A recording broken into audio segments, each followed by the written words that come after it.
The SPI, I2C, UART, and raw bitstream serial bus types support custom protocols which you can define. These are the only serial bus types which allow custom protocols because all the others have a fixed definition built into their standards. These buses all show generic data, and in this example I have SPI bus. The MISO is rather interesting, while the MOSI is not. In this case, the numbers represent nothing, they're just raw data values. Custom protocol groups the data values into packets using the selected format that's set up in the serial bus definition area.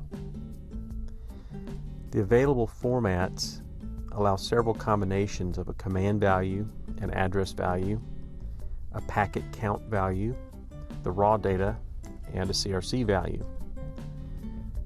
The size of each packet is easy to determine if the bus type uses a framing mechanism, such as I2C, which has a start and a stop token, or the SPI when the CS signal is used as a framing mechanism. In this example, we're not using the CS signal for packet framing, and when no mechanism is available, you can either include a packet count value in the packet or select a fixed size for all the packets. First, let's set this up with a command, an address, and a data value. And when there's no packet count, we can choose the number of values in the packet. Let's choose 6 in this example, and then reconvert the data. And we can look at how this changes. Here, the 0 is interpreted as a command, followed by an address, followed by 4 data values.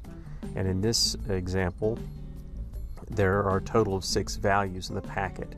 If we change this to 10 and reconvert, now you'll see there's 8 data values with this command and address.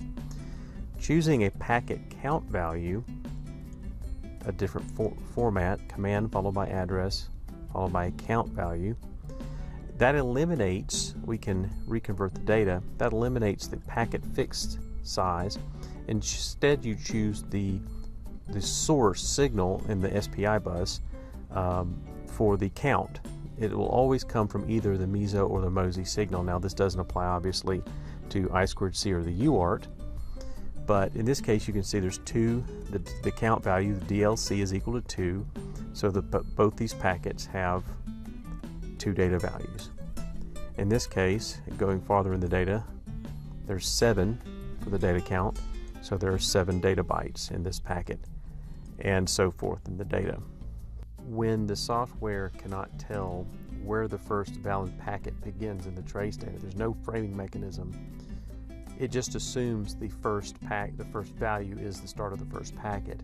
And if this is incorrect and you have to skip over the first few data values, the way to handle that is to edit the data using the left and right markers. You can skip over, say, the first 3 packets and then use the data, delete data between markers, and that will lop off the first 3 data values from the trace data, and then the conversion will begin on the 4th, or what was the 4th.